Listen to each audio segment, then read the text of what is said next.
לדעתך, האם לפני 48, אם יהודים וערבים יסתדרו יותר טוב מהיום? או יסתדרו בכלל? לדעתי אף פעם לא יהיה סדר. לא? לא נראה לי. לא היה כאילו יחסים טובים כאילו לפני 48? היה יותר טוב, בוא נגיד. עכשיו המצב שלנו מסוכן, אנחנו על קצה חוט. יותר נכון, שלהם ושלנו. יותר נכון מה? שלהם ושלנו, אנחנו על קצה חוט לפני שיהיה מלחמה וזה. כאילו כולם מצבנים כאילו עד... כן. אוקיי. ורגע, איזה הדאטה? תימני.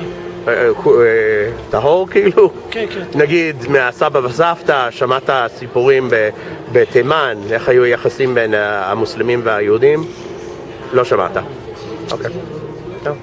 No, but I'll ask you anyways, and if you have nothing to say, you have nothing to say. But the question My father was both 50 he came the question was about here. So any relations you have here or what you've heard, what were the relations between Jews and Arabs here before 1948? Before 1948, bad. Why? What did you hear? What do you know? I heard about מאורעות תרפ"ט, about the tribe of the new Jewish that came to this area to live in kind of status quo, kind of good life together, and it didn't work. Why? What do you mean? Like, can you give an example of Jews who tried to live with Palestinians? Many Muslims didn't like the fact that we come here and they look at Israel as her place, their place, and they didn't want us. Do you know specific examples? Yeah, Like from... מאורעות תרפ"ט. Okay. In Hebron, the murder, women, kids died there. Now, okay, I know that there was also militant Jewish that from the Haganah, from Etzel, Lehi, but I look at that as each side has the extremes, powers. People who doesn't like the exist situation, and people who want to make money by creating conflict. Yeah, and this is why we suffering till today. The question was how I think they managed before 48, the Jewish and the Arabic in this area. There was a little bit good people in this side and good people a little bit in this side. They managed a little bit, but the extremes were stronger, and eventually they win. Sort of like today, not much difference. Okay. סטוטים בבית שהם הביאו את זה איתם מעיראק. עד היום, עץ תותים. עץ תותים הם הביאו מעיראק? כן, שרפו אותו בשנת 42, עד היום הוא גודל אצלי בחצר, אני מטפל בו. וואו. הוא נותן תותים לבנים, תות יער. כמה זה עולה? כן. כמה זה עולה? 8 שקלים. אוקיי, עוד שאלה. האם הם מספרים, אם ביחסים בין המוסלמים והיהודים לפני 48 היו יותר טובים פה? בטח. לא. סתם סיפורים שטויות. שטויות? אז מה, למה לא? אף פעם לא היה יחסים טובים. למה? ההורים שלי באו ממצרים, הם חיו טוב מאוד עם הערבים. לא, פה. מדברים על פה. אם לפני 48 הפלסטינאים... לא נולדנו. עד שקם ערפאת וציס את כל האזור. איפה המלפפונים שלקחת? ההורים שלי באו מתוניס גם, הם חיו טוב מאוד עם הערבים. פה בגט. לא, השאלה הספציפית זה על פה. כן, הם חיו פה לפני 48? לא, הם הגיעו ב-49. אוקיי, בסדר, אבל קרוב. אז כן, הם חיו טוב אז? כן, מאוד. אוקיי. כי הערבים בחו"ל חושבים ב-47 הכל היה טוב ויפה, 48 הכל הלך לאיבוד. אז כן, גם היה, את אומרת שהיו יחסים טובים אחרי, ואתה אומר שלא היו יחסים טובים. כל אחד רואה את זה בזווית שלו. נכון. האם, זה שאלות שנותנים לי בחו"ל, אז השאלה זה, האם לפני 48 ערבים ויהודים הסתדרו?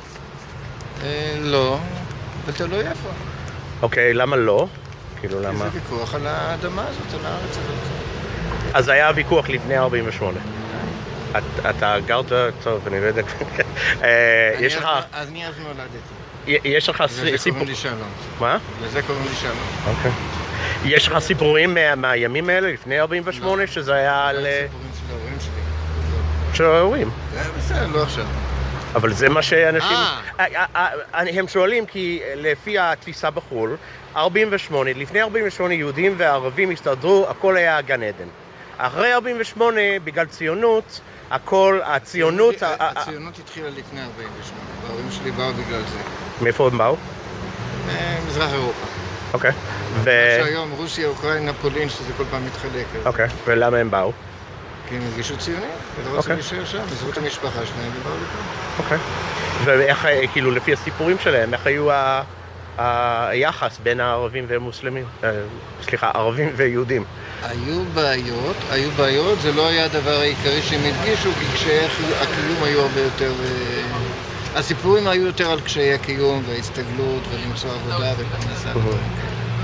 לא על ערבים שמפריעים או לא על פרעות, למרות שהיו, אני יודע, אבא שלי היה נדב להגנה, דברים מהסוג הזה, אבל לא היו סיפורי מלחמות וטרור וגבורה וכדומה. לא זה היה העיקר. אוקיי, אז למה זה התחיל, כל הטרור וכאילו... התחיל לפני זה, הטרור התחיל אחר כך. הטרור, שוב, לא רוצה יותר מדי. הסכסוך התחיל ברגע שבאו יהודים ואמרו זו הארץ שלנו. וברגע שהערבים גם כן מושפעים מהתנועות הלאומיות, אמרו זה הארץ שלנו. נקודה. ומי שלא מוכן להתפשר, אז נלחם. השאלה היא לפני זה, במדינות ערב, לפני בכלל תחילת הציונות, לפני בכלל הרעיון הציוני. האם אז במדינות ערב יהודים חיו בהרמוניה עם ערבים? בסך הכל אנחנו יודעים מההיסטוריה שיהודים במאות השנים האחרונות, נדבר על מאות, באלף שנה אולי 1000 שנה יסתדרו הרבה יותר תחת האסלאם. תחת האסלאם אף פעם לא הייתה שואה. כן. ולא היו פוגרומים. או שהיו בעיות, אבל לא עד כדי כך כמו באירופה. כן, טוב, אתה מדבר על פוגרומים, דברים מאוד קשים, אבל האם הם חיו, האם הכל היה בסדר גמור? כשגירשו את יהודי ספרד, האימפריה המוסלמית הטורקית הזמינו את היהודים לבוא לשם. כך הגיעו דרך אגב לטבריה ולצפת יהודים. למשל. אבל אתה רואה את זה כמשהו חיובי, נכון? תשמע איך מדברים העיראקים על יהדות בבל, על יהדות בגדד. איך הם מדברים? אני לא יודע. אז תשאל יהודים שהגיעו משם. איזו יהדות מפוארת זו הייתה, איזה מעמד גבוה היה לאנשי הקהילה שם. אז למה הם באו לכאן? כי בגלל המלחמה, מלחמת השחרור, זה הכל התהפך. השאלה, לא שלי. To be or not to be? לא to be. This is the question. האם היחסים בין ערבים ויהודים היו יותר טובים לפני 48? כן. כן? למה? הם היו יודעים לדבר יידיש. כן? כן. החלבן היה מדבר איתנו ביידיש. לא היה להם מה לדרוש. לא, הם ראו שהיהודים חלשים. נכון. כמה שאנחנו נחלשים, עולים לנו על הראש יותר. וגם היהודים לא אמרו להם אנחנו רוצים מדינה. אז רגע, אז לפני 48 זה היה יותר טוב? היחסים? לא, זה היה סתם. זה לא היה יחסים. תגיד, איפה אתם גרים? מאיפה אתה? במקור? קנדה. קנדה. אבל אם תהיה בפריז, נו, כן, נו. שאלת פריזאי, מה הוא יענה לך? על יהודים וערבים פה? לא, על פריזאי, על אנשי פריז וצרפתים והמוסלמים. אני לא יודע, לא הייתי. אני אענה לך, אני הייתי באתי פתית קלמר. אוקיי. אתה יודע מה הוא יגיד לך? שהם משתלטים, לוקחים להם את הפרנסה, לוקחים להם את הילדים, הם פרזיטים, לא רוצים לעשות כלום, הם גומרים את צרפת. מי זה? אבל השאלה... המוסלמים. השאלה פה זה האם לפני 48... אני אומר לך, היה יותר טוב. היה יותר טוב. אז מה, אז בגלל שהם לא ידעו שהיהודים רצו מדינה? נכון. ברגע שהקמת את המדינה, לא מצא חן ביניהם. אוקיי. אז הם פשוט רוצים להשתלט, זה העניין. למה חשבת? הוא רוצה אותך בים. יש לך מה להוסיף? מה מלושן? מה מלושן? אני אין לי מה להוסיף, תשמע, טוב לי היה אז וטוב לי היום. כן? אז אני לא יודע מה. לא, אני הייתי, הם היו מדברים איתי ביידיש. כן, באמת? היה חלבן, קראו לו עבד. איך קוראים לך? עבד גוטה מנש. הוא היה מדבר יידיש יותר טוב מהפולנים. כן. היה בא עם הג'ריקן חלב, היה מוזג לך על הבקבוקים. לא היה כמו היום תנובה וכל זה. סיסגיבן, אתה מכיר את זה? סיסגיבן המול. תשמע, מה אני אגיד לך? גם היום, אם אתה תיקח את הערבים, את העמך, טוב להם. הם רוצים שימשך המצב הזה, בגלל שיש להם פרנסה וטוב. הבעיה שלנו זה the headquarter. נכון. זה הבעיה. אם הם יגיעו לפשרות, אני אגיד לך הכל מה, היה טוב. אם לא יהיה פה את המדינה הקטנה, אתה רואה את אלה? נו, הם יהיו בקנדה. מה היו היחסים בין ערבים ויהודים לפני 48 פה? תמיד היו מלחמות. תמיד היה? מלחמות. מלחמות. מלחמות, אמרת. אוקיי. לא שומע טוב. אז אפילו לפני 48 לא קשור ל...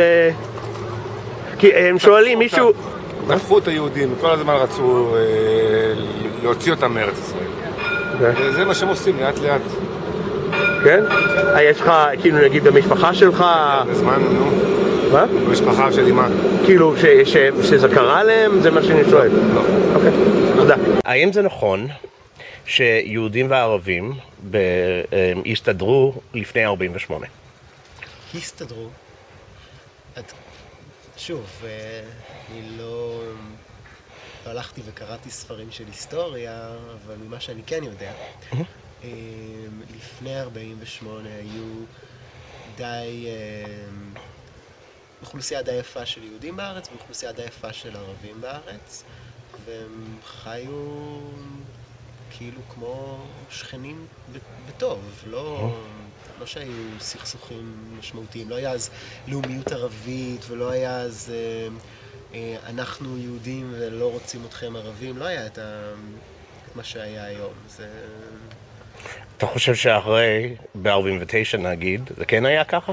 כן, כי אז התחילה הלאומיות, היה את הסכם החלוקה של האנגלים, אחר כך הייתה מלחמת העצמאות ב-48, אחרי מלחמת העצמאות ב-48 שהיה, בוא נגיד היהודים הרי ניצחו במלחמה והרבה מאוד ערבים ברחו מהארץ, הרבה מאוד ערבים נכנסו למקומות של פליטים וכפליטים, אז שם בדיוק הייתה נקודת מפנה מאוד מאוד חזקה ב-48, כבר ב-49 אני מתאר לעצמי שהייתה עוינות די חזקה משני הצדדים. אוקיי. והמשפחה שלך, הם גרו פה? אז? הסבא וסבתא שלי הגיעו בדיוק אז, מאירופה. אז הם היו דווקא בצד... אחרי. נגיד סבתא שלי מצד אימא, אז המשפחה, הם הגיעו לבית שגרו שם ערבים בסחירות, בדאונטאון חיפה. זה היה בית של איזה איטלקי, שהזכיר את הבית הגדול לערבים. והערבים יצאו והם השאירו אחריהם בית וריהוט זאת אומרת, עוד פעם, הם יצאו ב-48 לפני שהם... הם הגיעו לישראל ב-48, בדיוק אחרי שהערבים יצאו. ברחו. זה לא היה הבית שלהם, אבל הרבה מאוד בתים בחיפה שהם היו בתים של ערבים, אז הם... They were occupied by, אפשר להגיד. הם ברחו ונכנסו אנשים לגור במקום, והמדינה הלאימה את הבתים האלה. אז ברור שהייתה המון עוינות מצד הערבים, והרבה אחר כך חזרו גם, הרבה לא חזרו, ועדיין עד היום מחזיקים 65 שנה את המפתחות של הבתים האלה ביפו ובחיפה, יש כל מיני סיפורים. אוקיי, אבל נגיד הסבא והסבתא שלך שהם באו ב-48, אחרי הם סיפרו על יחסים טובים, לא טובים, בין ערבים ויהודים? מאוחר יותר הדברים הם נפתחו שוב, אחר כך בשנות ה-50 וה-60 היו יחסים די טובים בין הערבים שכן נשארו בגבולות של המדינה. אז היו יחסים די טובים בין יהודים לערבים.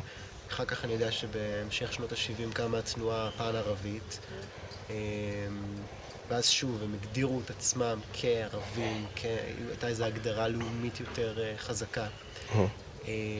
אז שוב התחילו לאט לאט בשנות ה-80 אינתיפאדות ונגד המדינה היהודית ולקבל יותר הגדרה כעם, כעצמאות.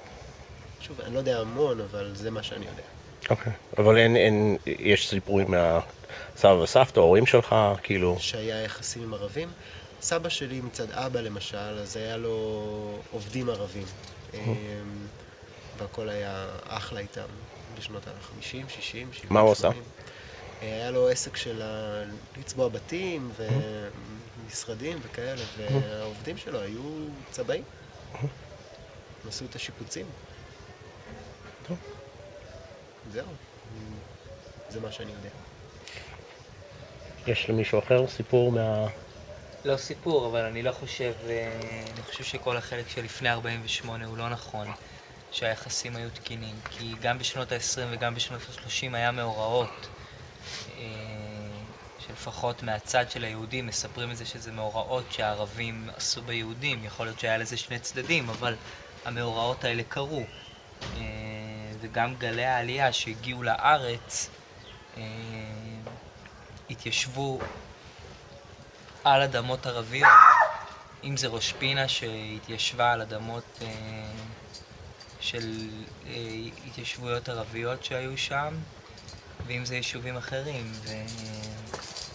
ואני חושב שהמתח הזה הוא הרבה יותר שורשי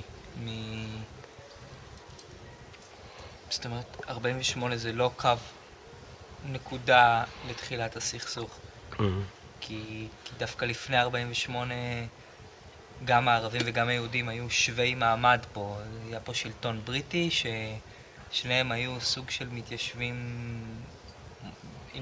בלי אחריות חד משמעית על הקרקע, ודווקא אז התחילו מאבקי הכוחות. כשיש שני גופים שאין להם אחריות על הקרקע, אז כל אחד מושך לכיוון שלו, ודווקא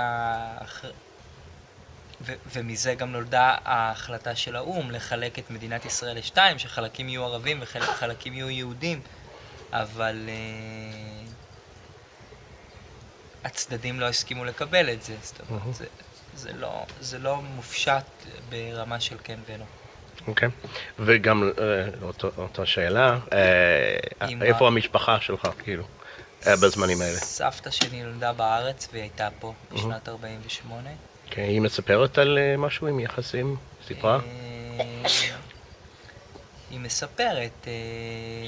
מספרת שהיו יחסים די טובים, היא גדלה בבנימינה. היא מספרת שהיו יחסים טובים עם השכנים, אבל תמיד יש את המורכבות הדתית, או לא בגלל הדת, אבל המורכבות הערבית-יהודית הזאת. ואגב,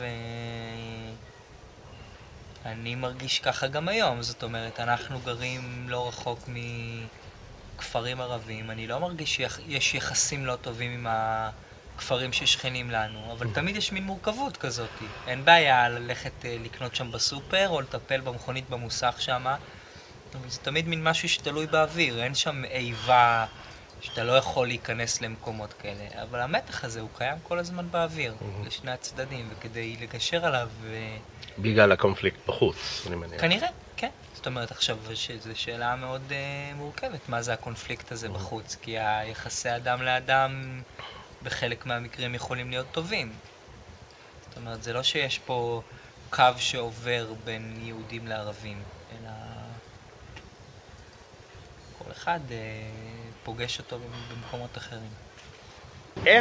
האם לפני 48 היחסים בין ערבים ויהודים היו יותר טובים מאחרי 48?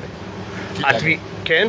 לפני 48 היה יחסים טובים בין יהודים ולערבים. היו גרים באותו מקום, ביפו נגיד, היו גרים יחד. דבר ברמלה. לא חשוב, כל הארץ. כל הארץ. ברמלה לא היה יהודי. לא היו יהודים ברמלה? ברמלה לא. עבדו. באו מרחובות, באו מראשון, באו מבאר יעקב, מכרו, עבדו ברמלה, אבל לא גרו. וואלה? לא ישנו. אני לא יודעת. בלוד כן. בלוד היו גרים. היה חנויות של יהודים, אבל לא ישנו. למצלמה. כן, לא. בערב הולכים הביתה.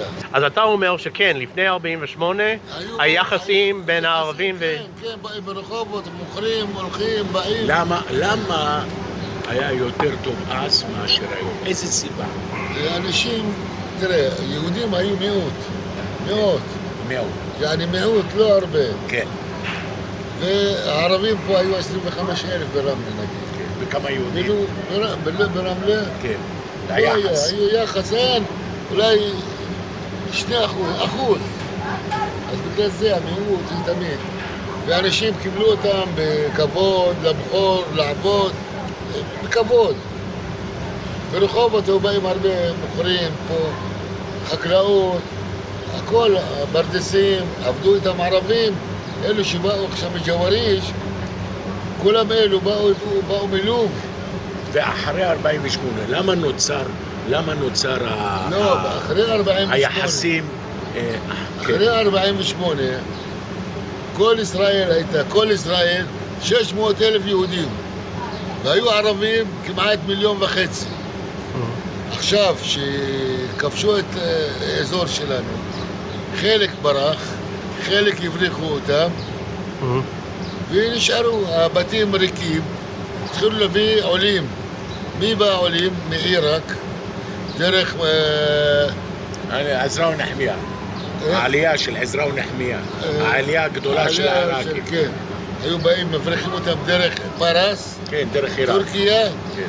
אברהם הלל היה שר המשטרה, היה מבריח אותם לבוא לאיפה?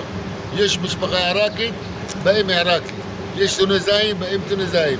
יש ממצרים, באים ממצרים. אז ככה... לא. אז ככה ניצלו, גדלו. כשהעיראקים באו בשנת ה-50, לא היה להם מה לאכול. הם עזבו את הכל, גם שם ברחו, פחדו מהערבים. חשבו שרצח יהיה, ברחו. עלייה, צפון אפריקה כולם באו, מרוקאים, טוניסאים, לובים, אלג'ירים. התחילו לבוא בעוניות. אפילו היה בעיות בין בגין בן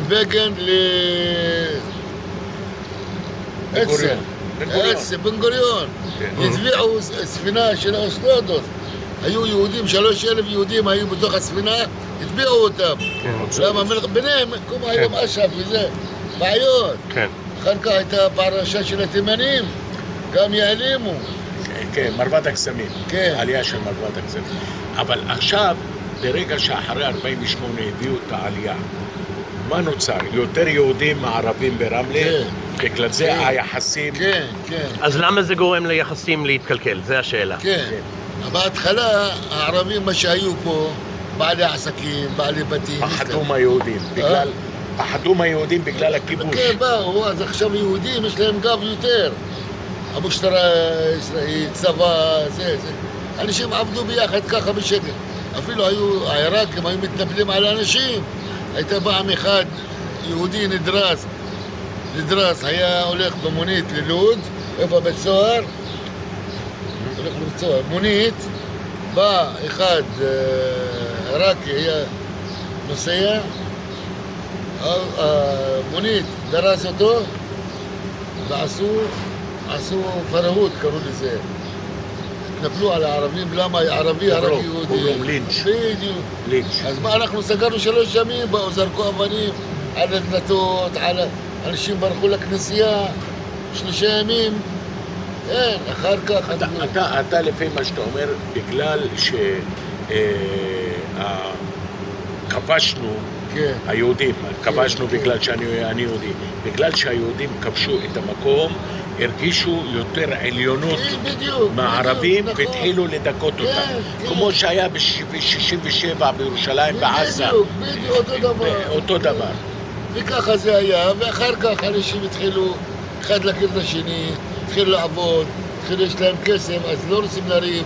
עכשיו בן אדם... וגם אתה חושב היום שיש כאילו היהודים מדכאים את הערבים ברמלה? לא. זאת אומרת, היחסים היום, נגיד בשנות 2000, חזרו כמו 48. זה מדהים עכשיו.